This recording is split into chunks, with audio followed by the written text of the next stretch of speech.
This lesson corresponds to the notes for 6.7. And in 6.7, we learned 3 different topics, and then I'm gonna also put a video together. The next one will be a video where it's like literally putting it all together. So the 3 topics we learned was first about standard form, then about factoring, then about using this thing called the ZPP.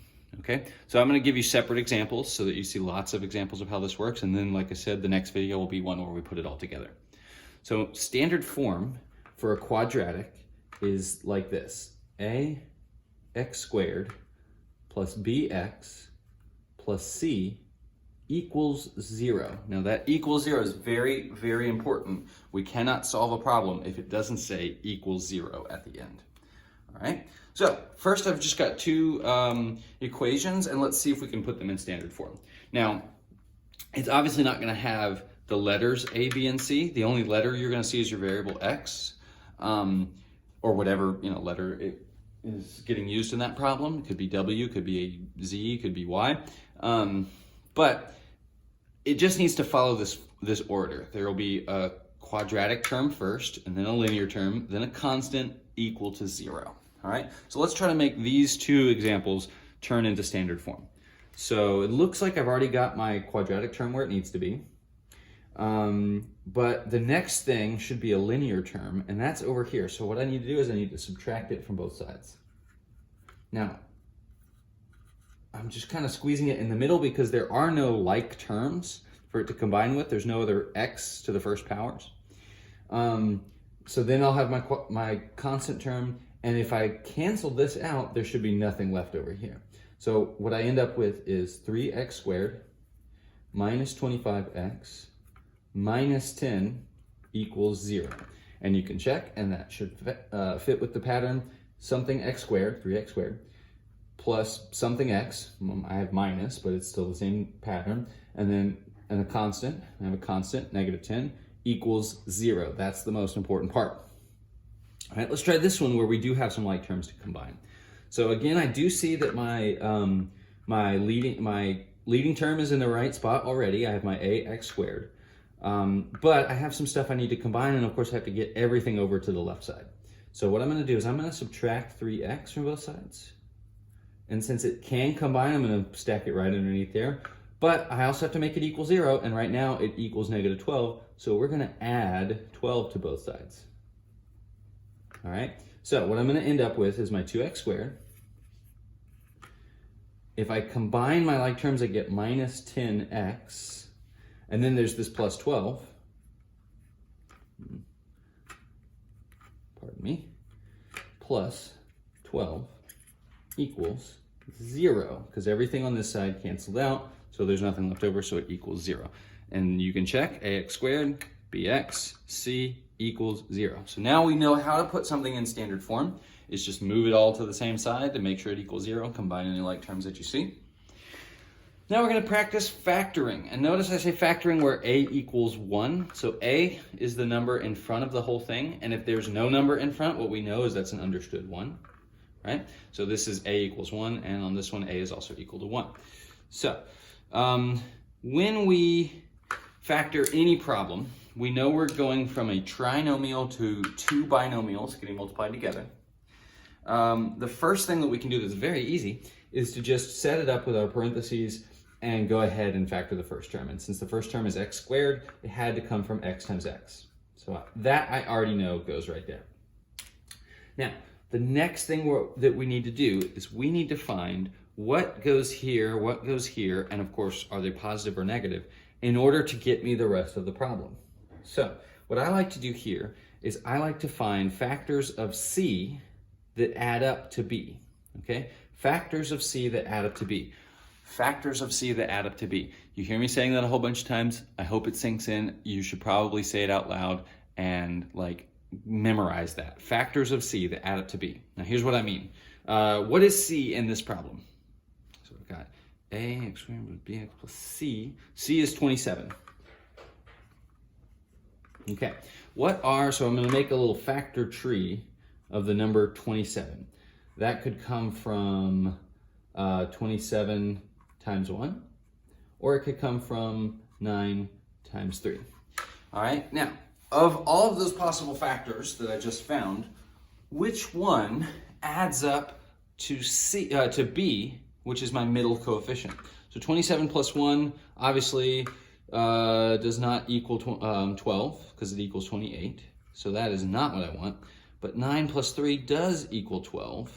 So this is the one I want. Now, by factoring 27 and finding 9 plus 3 equals 12, I know that inside here I can put plus 9 and plus 3, and then that will be my answer. X plus 9 times X plus 3. If you want to check, now I don't have room to do it, but if you want to check, you would just FOIL this together and you would see that the answer is x squared plus, you'd get 3x plus 9x, which is 12x, plus 27, which is what we had. Okay, so that's how you factor when a equals 1. Let's do another example. This time, we'll start out the same way. Take the x squared and go ahead and split it up into x times x, because we know that's the only way to get that. And then, in this problem, c is a negative 75. Negative 75. So we need to find factors of negative 75, so I'm gonna make a little factor tree, and then we want them to add up to negative 22. Okay, so I've got negative 75 times 1, or notice I could also have positive 75 times negative 1. All right, we've got to do all of our options. I could do 25 times negative 3, or I could do negative 25 times positive 3. Now, of all of these options, which ones add up to a negative 22? So you look, and it's actually this very last option, 25 plus 3 equals negative 22. Sorry, add that inside the bubble there. Okay, so now I'm going to put these directly into my parentheses. So it's x minus 25 and x plus 3. All right, again, if we want to check, we would just FOIL it, and we would get, first would be x squared, outer 3x, inner would be negative 25x, but when we combine outer and inner, we get negative 22x. And then last, that times that equals negative 75. So we know that's correct. So that's how you check. Okay. The last thing that I taught on this lesson is about something called the ZPP, or the zero product property. Now, the way the zero product property works, let me draw a line so we're not confused when I talk about this, is if I say that a factored answer, just like we took this and we factored it, if I say that this factored answer equals 0, any two numbers multiplied together equaling 0 means that one of the other must equal 0, right? If I say A times B equals 0, well then either A equals 0, and then B, it doesn't matter what it equals, it could equal 1,000,000, 0 times 1,000,000 equals 0, right? So that's the kind of idea behind the ZPP. Now what we want to know is what value of x can make this true. So I'm going to go ahead and kind of tell you the answer, but then I'm going to show you why it works, and then let you kind of figure out how I figured out this answer. It's really, really easy. Okay, so I'm going to go ahead and tell you that the answer, one way I could do it to make the whole thing true is use negative 2. So if I use negative 2 plus 2, and then I'm also going to use negative 2 here, negative 2. By the way, I'm just showing how the work is going to like unfold. Once you get this done, you don't even have to show any steps. You just go, oh, look, I know one of the answers is negative 2. Boom.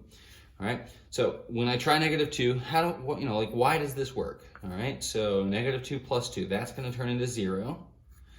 Now, negative 2 and negative 7 makes negative 9.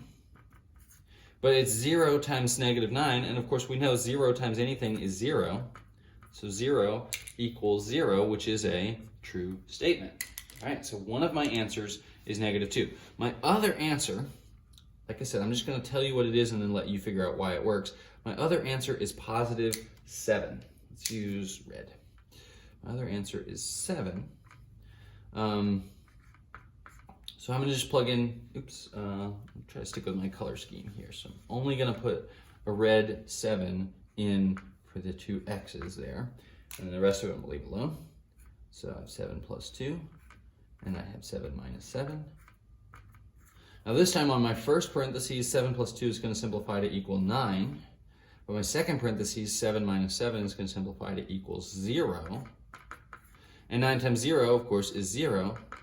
0 equals 0 is a true statement. So what are the solutions for x? What possible numbers could I plug in to make this thing true? Well, one of my solutions is -2. We know that that one works. And one of my solutions is 7. We know that one works. So those are my two solutions. By the way, you'll notice that I put them in order from least to greatest, and I'm always going to do that, even if it wasn't the order that I found them in. But if that's the order, but since that's the order from least to greatest, that's how I'm going to write it in my solution set. So x equals -2 and 7.